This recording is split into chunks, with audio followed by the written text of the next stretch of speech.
Disfruté mi juventud, porque ahora que tengo 35 los hombres buenos que rechacé en mis 20 ya no quieren salir conmigo. Disfruté cada segundo de mi juventud.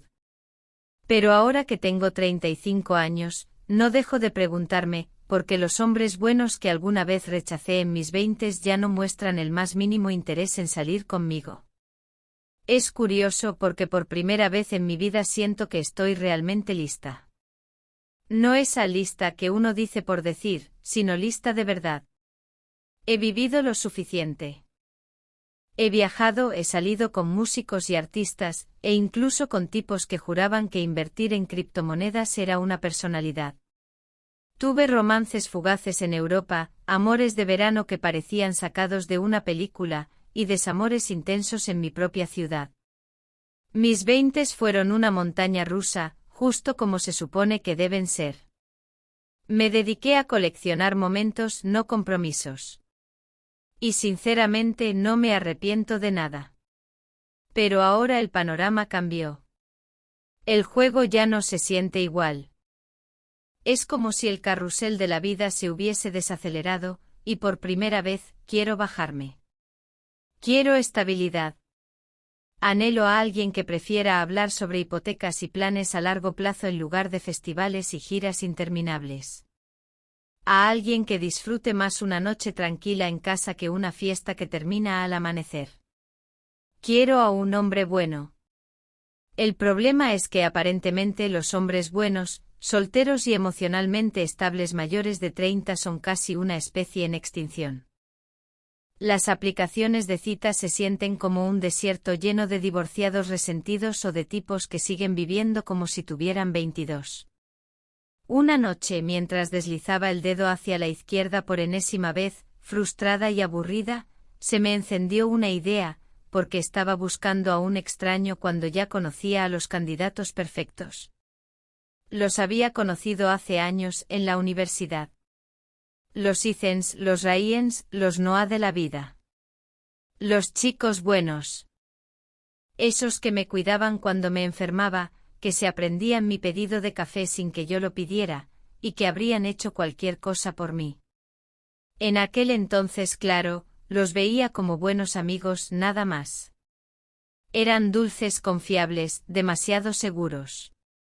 Y lo seguro en esa época, me sonaba aburrido. Eran los hombres con los que te casas, no con los que vives tu juventud. Rechazarlos fue mi manera de proteger mi libertad, de no atarme a nada. En el fondo siempre asumí que estarían ahí, esperándome, como una especie de póliza emocional. Pensé que cuando terminara de divertirme bastaría con volver, chasquear los dedos y alguno de ellos estaría feliz de que finalmente lo hubiera elegido. Mi plan era simple, reabrir esas puertas. Empezar con el más prometedor, Ethan. De todos, él era el más amable, el que más me quería. Todavía recordaba su mirada triste aquella vez que le dije que no podía acompañarlo a la boda de su primo porque había surgido algo. En realidad, lo que había surgido era Nico, el bajista de una banda que olvidé en menos de una semana. Pero Ethan nunca supo eso. Ahora quería saber cómo le había ido al chico bueno. Estaba convencida de que se alegraría de saber de mí. Después de todo, yo era a la que nunca pudo tener. Encontrarlo en redes fue cuestión de segundos. Su perfil estaba abierto, lleno de fotos que mostraban la vida tranquila y estable que yo había rechazado con tanta arrogancia. Había imágenes de senderismo, de un Golden Retriever precioso llamado Miel, y publicaciones sobre su estudio de arquitectura. Nada mal, pensé. Revisé sus fotos recientes con un ojo analítico, muy analítico, y no vi rastro de pareja alguna. Camino despejado. Así que le escribí. Compuse el mensaje con cuidado, tratando de sonar casual, como si me hubiera acordado de él por accidente. Hola, Ethan. No sé por qué, pero tu nombre apareció en mi cabeza hoy. Espero que la vida te esté tratando increíblemente bien. Presioné enviar y sentí esa vieja chispa de poder. Estaba moviendo las piezas en un tablero que en mi mente todavía me pertenecía. Su respuesta tardó unas horas, lo cual me molestó un poco. El Ethan que yo recordaba me habría respondido en segundos. Cuando al fin llegó su mensaje fue cortés, pero también sorprendentemente formal. Hola, qué sorpresa. Todo bien por aquí, gracias. Mucho trabajo pero no me quejo. Espero que tú también estés bien. Ni un solo emoticono. Ni una pregunta sobre mi vida. Era el tipo de mensaje que uno manda a un antiguo compañero de oficina. Me quedé perpleja. ¿Dónde estaba la emoción, el entusiasmo de saber que la chica que le había roto el corazón volvía a escribirle? Pero enseguida lo racionalicé, claro, estaba siendo prudente. Yo lo había lastimado. Era lógico que se protegiera. Eso lo hacía más interesante, incluso más atractivo. Decidí tomar el control y cambiar el tono. Me alegra mucho oír eso, te lo mereces. Oye, sé que es de la nada, pero me encantaría ponernos al día con un café si tienes tiempo. Sin compromisos, solo para recordar viejos tiempos. Lo de sin compromisos era una pequeña mentira, claro. El compromiso era exactamente lo que yo tenía en mente. Su respuesta volvió a tardar más de lo que esperaba. Dijo que su semana estaba llena, pero que podría tener un hueco el viernes por la tarde. Que le avisara si me venía bien. Por supuesto que me venía bien.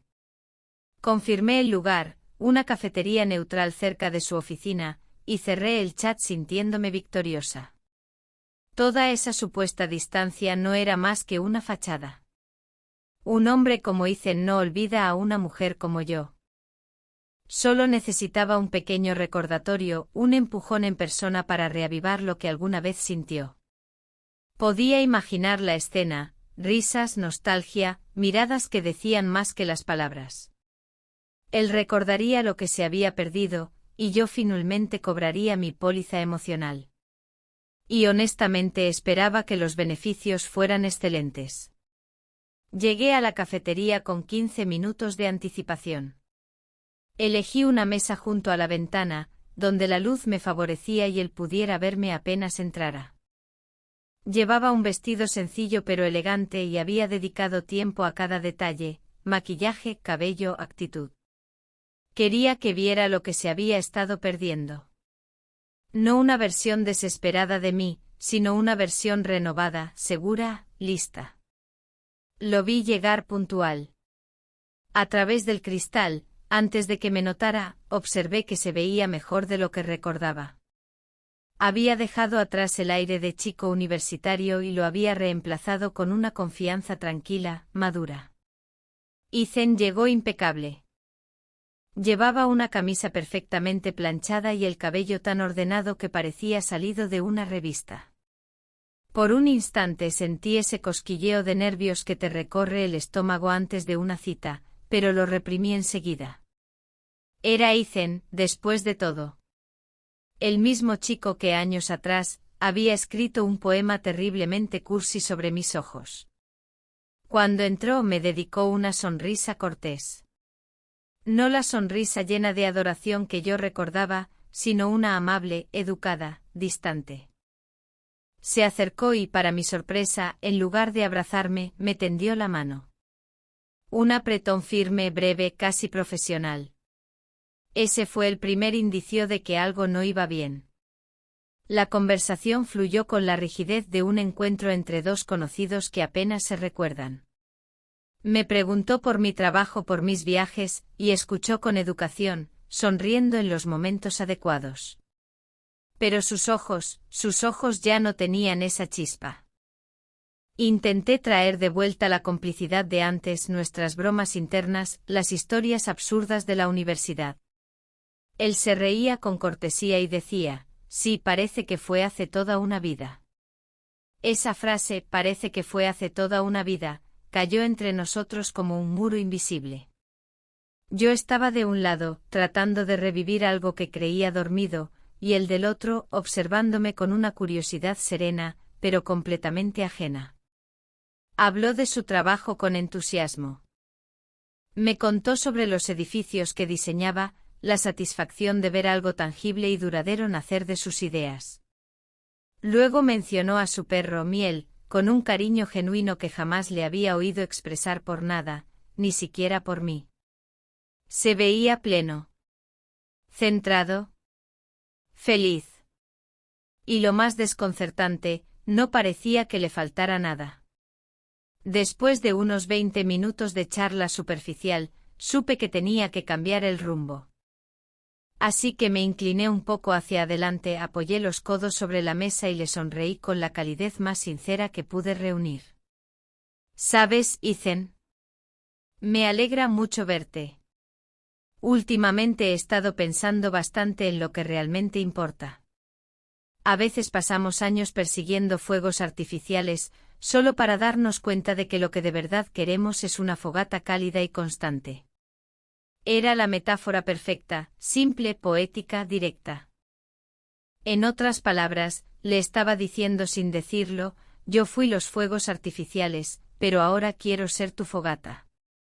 Él me miró con una expresión que no esperaba.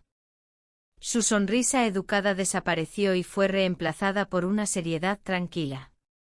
Asintió lentamente. Entiendo lo que quieres decir, respondió. Y me alegra que hayas llegado a ese punto. Hubo un silencio que se extendió como una cuerda tensa. Esperé el resto de la frase, el momento en que dijera que él era esa fogata, que siempre había estado ahí. Pero no llegó. En su lugar, tomó un sorbo de café y añadió con voz serena. Mira, voy a ser honesto contigo porque te tengo aprecio como parte de mi pasado.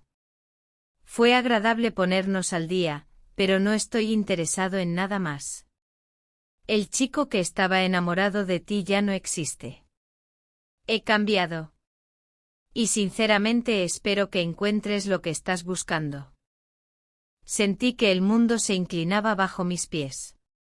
La seguridad que había traído conmigo se desvaneció al instante, reemplazada por un frío que me caló hasta los huesos.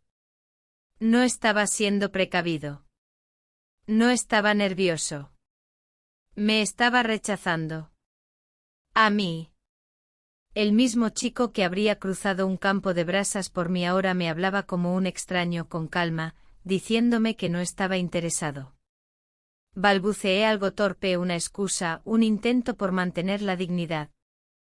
Dije que no pasaba nada, que solo quería ser su amiga. Pero la palabra amiga me supo amarga. Él miró su reloj, mencionó una reunión próxima, se levantó, pagó los 2 cafés en la barra y con un cortés que te vaya bien, se marchó. Me quedé sola frente a su taza vacía, mirando el vapor que se había disipado hace rato. Primero vino la confusión. Luego la ira. ¿Cómo se atrevía? ¿Cómo se atrevía a seguir adelante, a madurar, a olvidarme? Después de toda la energía emocional que yo le había permitido invertir en mí, simplemente seguía su vida como si nada. No era justo. Era casi una traición. Me convencí de que no era yo la del problema. Él era quien estaba roto. Seguro que el dolor que yo le había causado en el pasado lo había dejado incapaz de abrirse de nuevo al amor. En cierto modo eso también era mi culpa, pero no completamente. Salí de la cafetería con las mejillas ardiendo, entre humillada y furiosa. Pero conforme caminaba, la vergüenza se fue enfriando y transformándose en una ira más racional. ¿Quién se creía que era Ethan para rechazarme así? Era un insulto. Una falta de respeto. No podía ser que el mismo hombre que una vez me adoró ahora no fuera capaz de ver lo que tenía frente a él. Su rechazo, me dije, no era un reflejo de mi valor. Era una señal clara de que él seguía dañado. Yo no era el problema.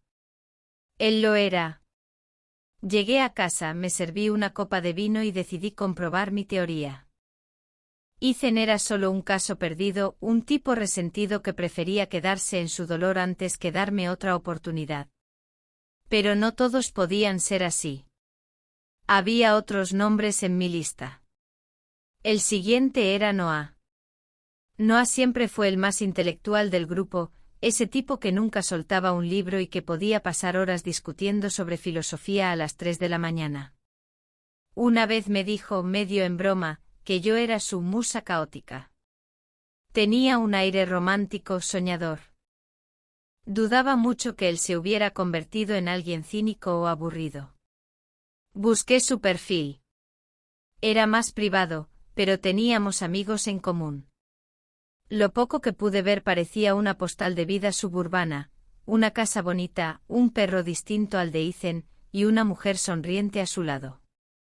En una foto reciente, un bebé. Mi primer impulso fue cerrar la página. Pero luego pensé, ¿y si no era feliz? Un matrimonio no siempre significa plenitud. Tal vez se había conformado. Quizá vivía atrapado en una rutina, recordando en secreto a su musa perdida. Y si mi mensaje llegaba en el momento justo, podría ser un rayo de luz en su vida gris.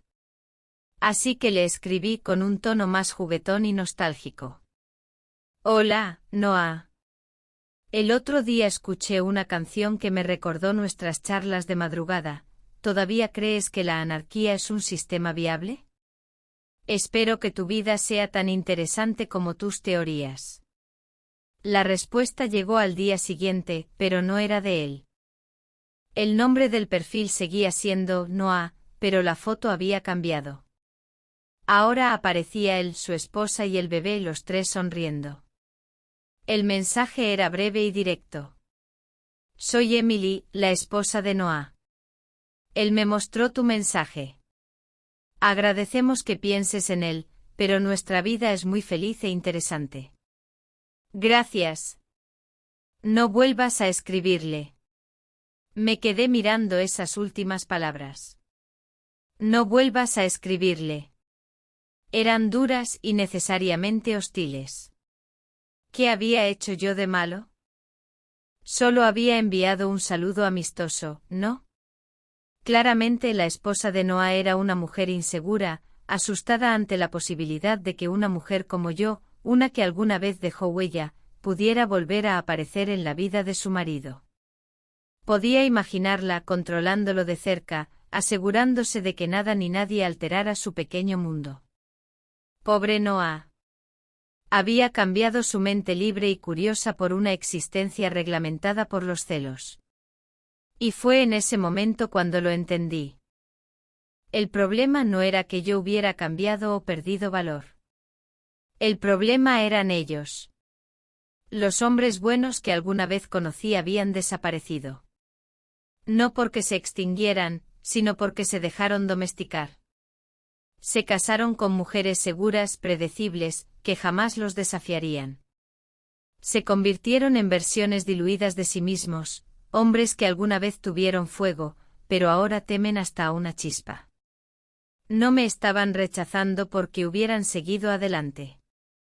Me estaban rechazando porque tenían miedo. Miedo de recordar lo que era sentirse vivos. Miedo de mí, de la mujer que alguna vez los empujó fuera de su zona de confort. Yo no era una amenaza. Era un recordatorio. Un espejo que reflejaba todo lo que habían dejado atrás a cambio de una vida estable y aburrida.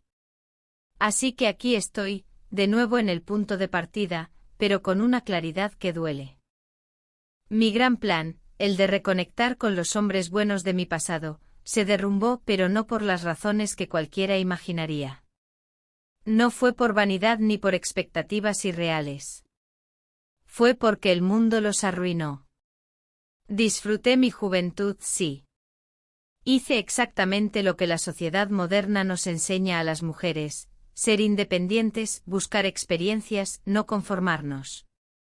Y lo hice con excelencia. Viví intensamente. Pero ahora, al estar lista para mi siguiente capítulo, me doy cuenta de que los hombres que alguna vez pudieron ser mis compañeros de viaje se desviaron hacia la mediocridad. Ethan, herido y resentido, prefiere la soledad antes que arriesgarse a volver a sentir.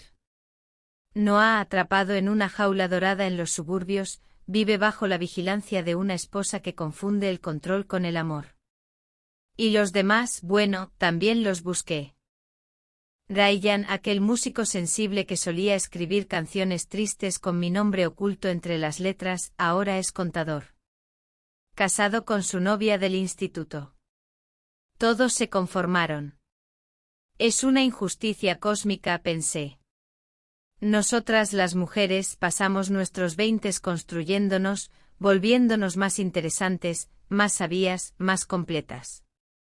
Mientras tanto, los hombres buenos, en vez de crecer, corren a refugiarse en la primera mujer que les prometa tranquilidad. Se casan jóvenes, tienen hijos, se entierran en hipotecas y responsabilidades antes de haber vivido de verdad. Y cuando por fin llegamos al punto en que estamos listas, ellos ya no están disponibles, ni física ni emocionalmente. Están exhaustos, domesticados, apagados. Han perdido toda la chispa que alguna vez los hizo magnéticos. Entonces, ¿que los hombres buenos que rechacé en mis 20 ya no quieren salir conmigo?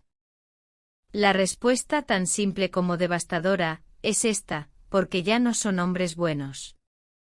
Se han convertido en hombres temerosos. No me rechazan por lo que soy, sino porque mi sola existencia les recuerda lo que sacrificaron. Yo soy el reflejo de la vida que podrían haber tenido si hubieran sido valientes. Claro, muchos dirán que soy arrogante, que tengo un ego desmedido. Pero no lo entienden. Esto no es arrogancia. Es frustración. La frustración de una mujer de alto valor que siguió todas las reglas y aún así terminó perdiendo. Nos dijeron que fuéramos libres, que no nos conformáramos, que exploráramos el mundo, y cuando lo hicimos, ahora se nos castiga por ello. Mientras yo volaba, ellos construyeron jaulas. Y ahora me culpan por no poder encajar en ellas. El problema no soy yo. Es un sistema que premia la mediocridad en los hombres y castiga a las mujeres por haber sido valientes. Comentarios populares en Reddit. Usuario anónimo 1. Así que los hombres que una vez te adoraban siguieron adelante, encontraron estabilidad y felicidad, y tú estás molesta porque no pausaron su vida 10 años por si algún día decidías volver a mirar en su dirección. El nivel de egocentrismo es astronómico. Respuesta de la protagonista.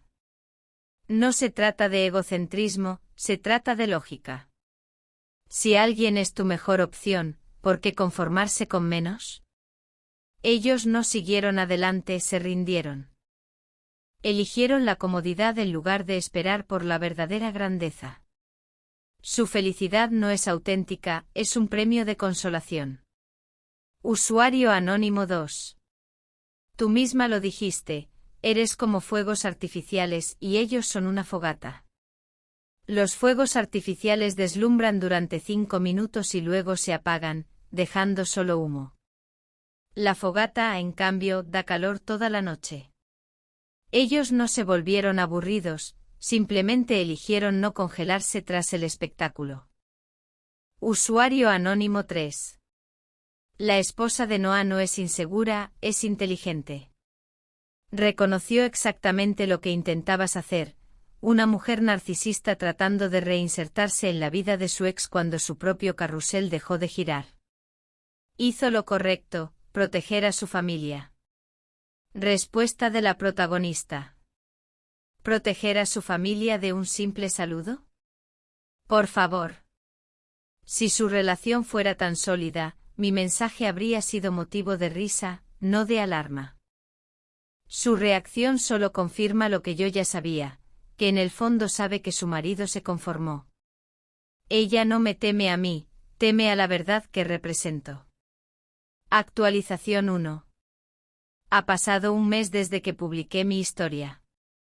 30 días de pensar, de conversar con las pocas amigas que todavía entienden mi punto de vista, y de observar al mundo con una mezcla de tristeza y lucidez.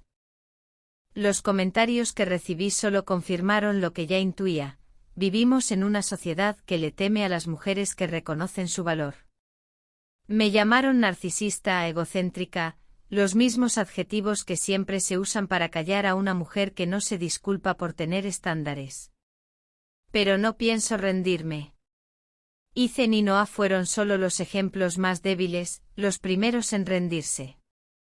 Necesitaba una última prueba. Una señal de que aún existía un hombre verdaderamente valiente, alguien que no se hubiera rendido ante la rutina ni el miedo. Y solo había una persona que podía ser esa prueba, Jack. Jack era distinto. No era un admirador silencioso como Ethan, ni un soñador melancólico como Noah. Jack era a mí igual. Aventurero, seguro, libre. El tipo de hombre que te mira a los ojos y ves en ellos la promesa de una historia que aún no se ha contado. Jack y yo siempre tuvimos algo especial en la universidad, una conexión intensa, de esas que flotan entre lo romántico y lo prohibido. Nunca llegamos a definir lo que éramos, pero la tensión entre nosotros era innegable. Éramos dos espíritus libres, demasiado enfocados en nuestras propias aventuras como para atarnos el uno al otro. Lo dejé ir sin drama, convencida de que el compromiso era una idea absurda, incluso con alguien tan fascinante como él. Aún así, en el fondo siempre creí que nuestros caminos volverían a cruzarse cuando el tiempo nos madurara, cuando ambos estuviéramos listos para algo real.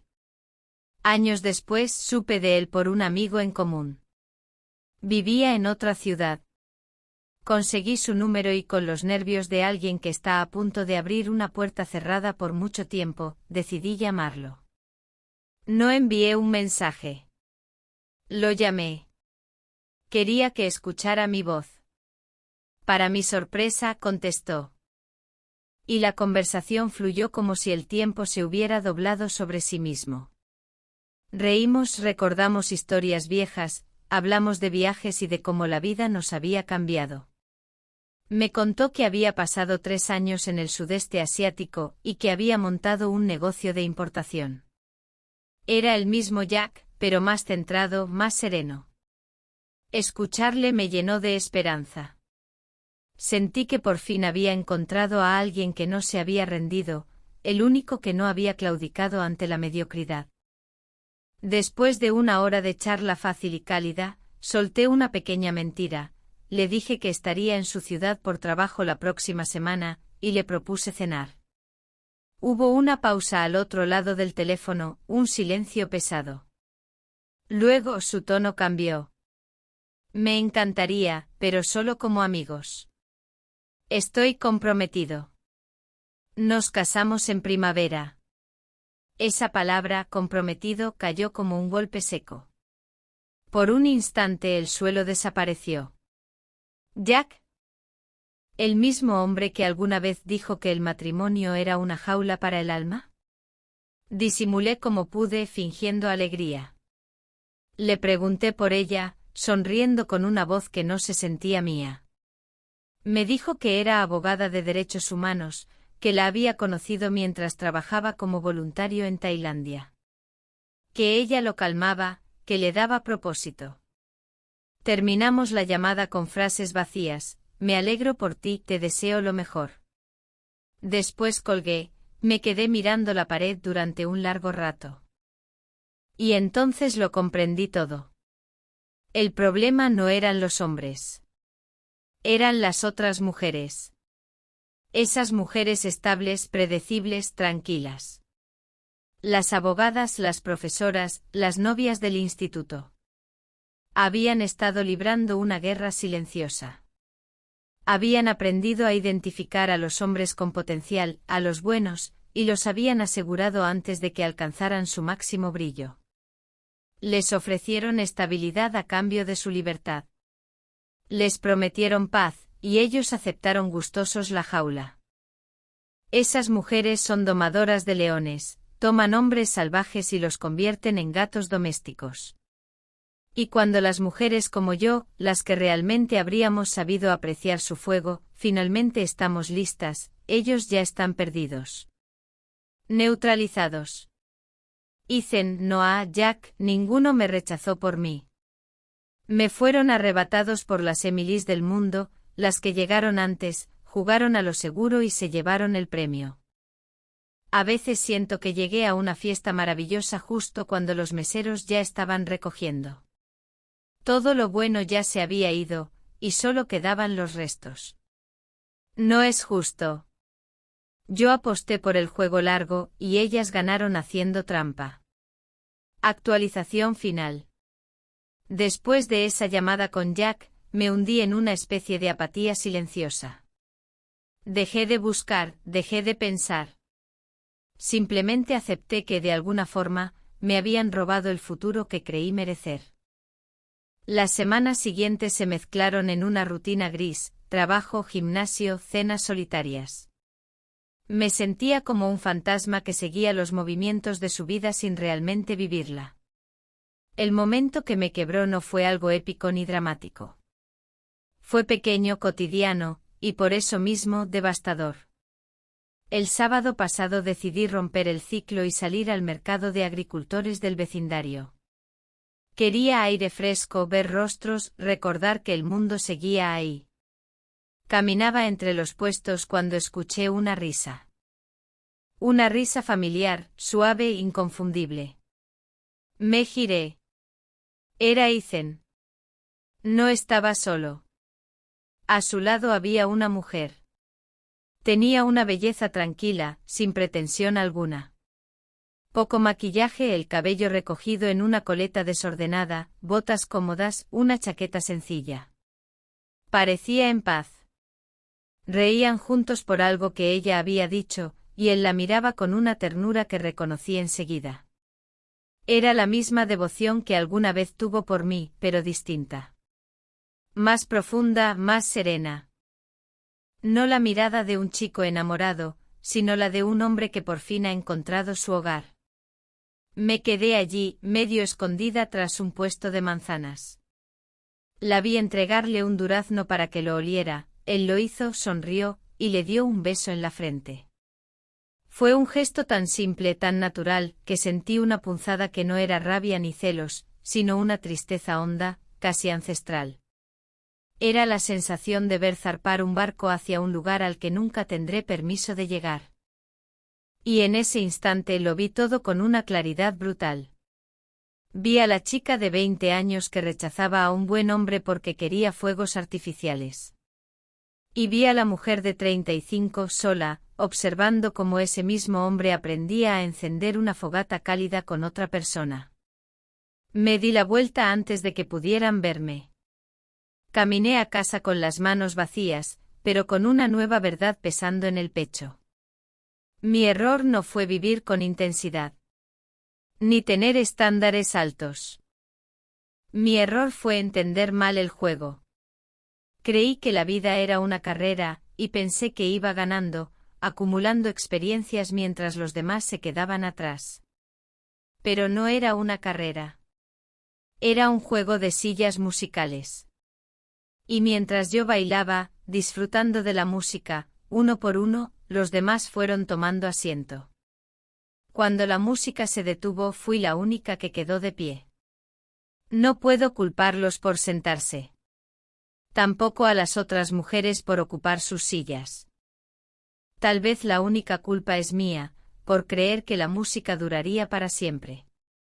Ahora el salón está vacío, la música se ha ido, y solo queda el silencio.